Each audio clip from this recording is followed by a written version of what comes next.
Dotting the I's, crossing the T's. How did they look today? And how about Marcus Edmond and Van Smith?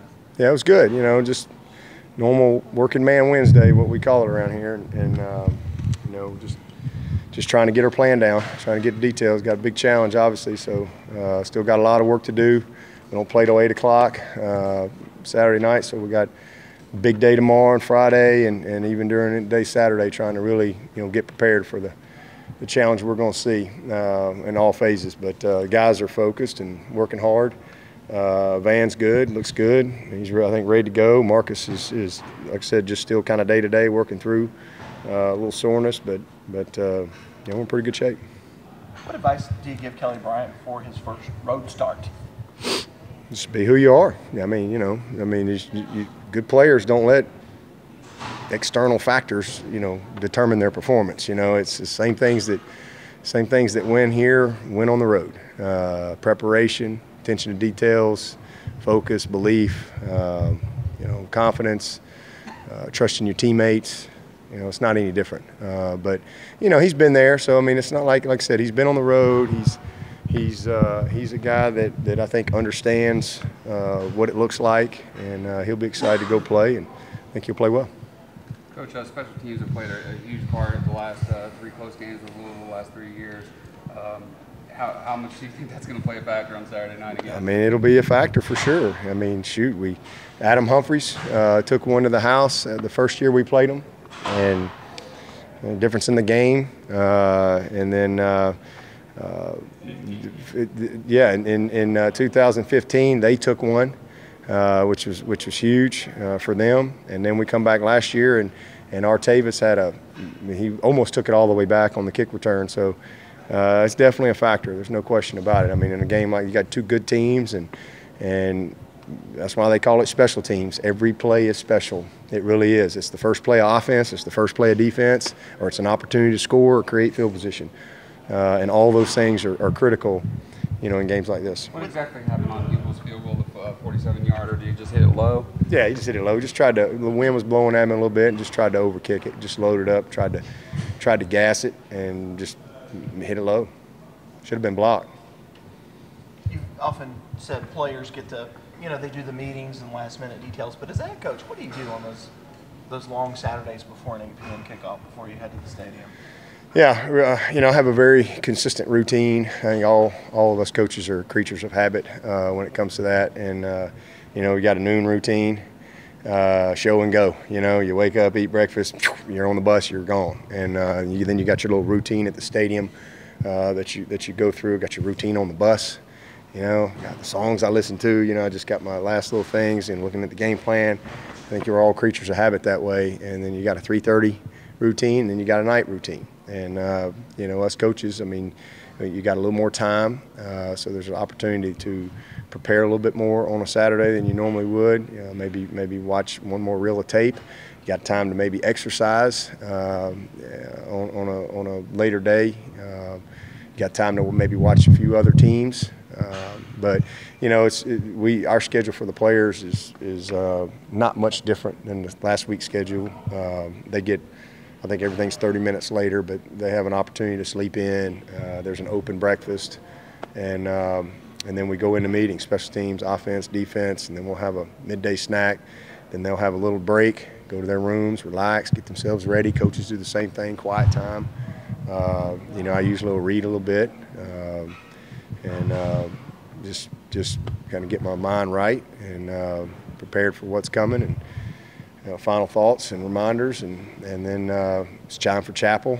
Then we have pregame meal and shower up, and it's go time. Have walk through 20 minutes before we get on the bus and go play. You don't have a Tiger walk on the road, but what does it mean when you pull up 550 at Louisville Saturday? Yeah. You see all those Clemson fans waiting on you at the stadium for kind of an abbreviated Tiger walk. Yeah, it never gets old. I mean, it really doesn't. I mean, everywhere we go, we always have a good crowd, and it's great to win here. It really is. But there's always something special when you can find a way to win on the road and be able to go over and celebrate with your crowd. And, people have traveled a good ways to come and support you.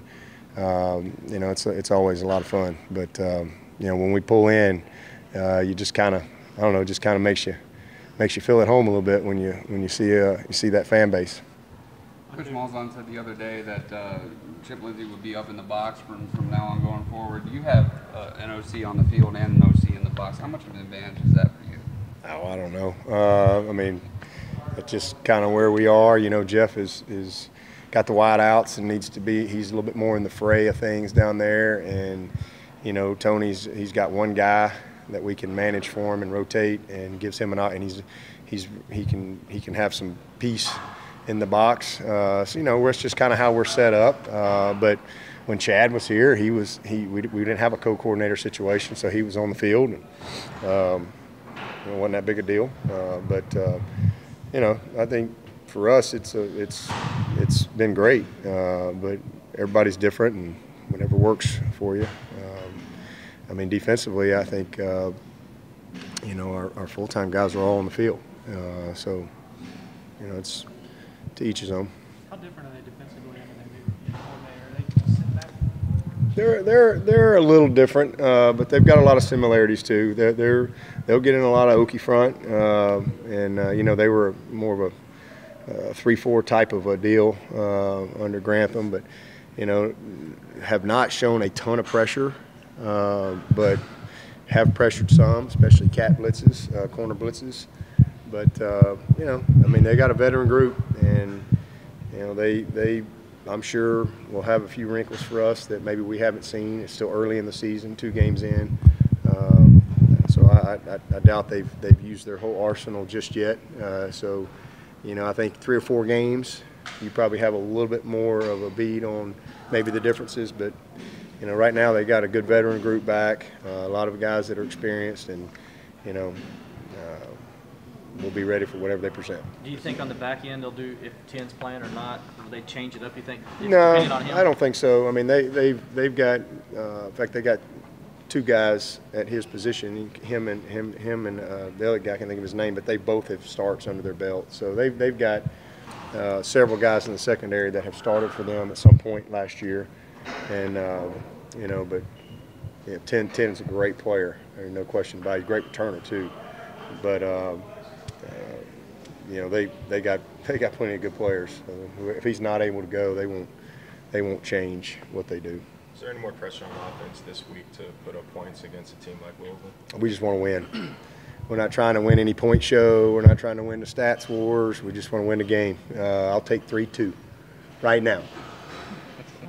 3-2, shake the hand, come on back to the house, and let y'all all talk about how bad the offense is. And we'll be 3-0. Moving on to the next one. So, you think anybody talk bad about us if we win 3-2? Well, that's fine. 1988 to 1968. 1968. Hey, I'm serious though. You know, we want to get better, but I'm really just want to find a way to win the game. And you know, it's early in the season. I know we're going to get better. We played one great game, and the other game against a great defense. I think a top 5 defense, and we left a little on the table. We made enough hay to win the game, but we left a little out there. Didn't quite take advantage of all the opportunities there and turned it over. But and then we didn't have the ball much early on, but we still found a way to win the game, and then more importantly, finish the game with 3 minutes and 15 seconds and 3 timeouts on the other side, and you take a knee. So there were a lot of positives we can build on early in the season against a good team, a good defense. We'll get better, but I'm not going up there with anything to prove at all. I'm just trying to win, whatever it takes to win. Traveling a little further from home, does it give the coaching staff a little bit more time to maybe go see some recruits you wouldn't otherwise get to see? No, we won't have anybody out this week. This is except for me and Venables. We'll be watching our boys and then coming on up later Friday night. But we won't have anybody out. We're going to all be with the team, and I think it's important. First road game that we're all there, and you know, just kind of have that presence. Busy week, but will you set aside a block of time tomorrow night to watch Deshaun and his first Absolutely. start? Yeah, isn't that cool? I talked to him 2 nights ago, and it's also his birthday. So how cool is that? Yeah, you tell me God don't have a plan, man. The guy's getting his first NFL start on his birthday. I just think that's awesome. I really do, and I don't have any doubt he'll be well prepared. And I don't even know who they play, but I know he's starting tomorrow night. Bengals. Oh, there you go. So I'm pulling for him. He'll play great. He'll be ready. I can't wait. Yeah, and I will definitely have the opportunity to watch him tomorrow night. Spoken of What time is that game? 8 o'clock on? Oh yeah, I'll be able to watch it. You spoken to Ben Boulware at all? I have not since he got released from San Francisco. I'm sure I'll touch base with him here in the near future. You say you read and listen to music. What are you reading right now? What kind of music do you listen to? Oh man, you would love my what's not an iPod. It's my phone, iPhone? my music Your list, my playlist. You would love my playlist. What's on it? You name it, I got it. I mean, everything from Elvis to Baby Got Back. I got it all. I got old school, new school, and everything in between. I got it. So what's your go-to song on the bus? Well, I have my routine. I don't know if I should disclose that, but I have one, two, three. I have 4 songs that I must get to. I'm just kind of anal that way, and I have 4 that I have to get, and it just kind of gets me right, gets my mind right, makes me think about the right things, and I don't know if I'm ready to disclose that yet, but I will. Sweet Home Alabama. I'm sure. No, there's no Kenny G, no Sweet Home Alabama, no Sweet Home Alabama, but maybe one day y'all will be shocked. I promise you, there'll be. Is it Justin Bieber? It's not Justin Bieber. Y'all would be shocked, and I have just the timing, because coming down especially home games, the timing coming down that back road in Pendleton, I know right about when I'm flipping to the next song, and it's just routine. Same order?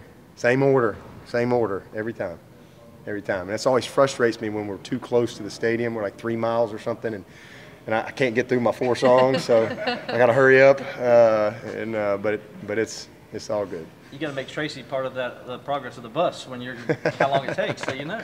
Yeah. Ain't that his job? Yeah, but I do. It's just comforting to me. Just like, okay, I'm ready. I'm ready to go.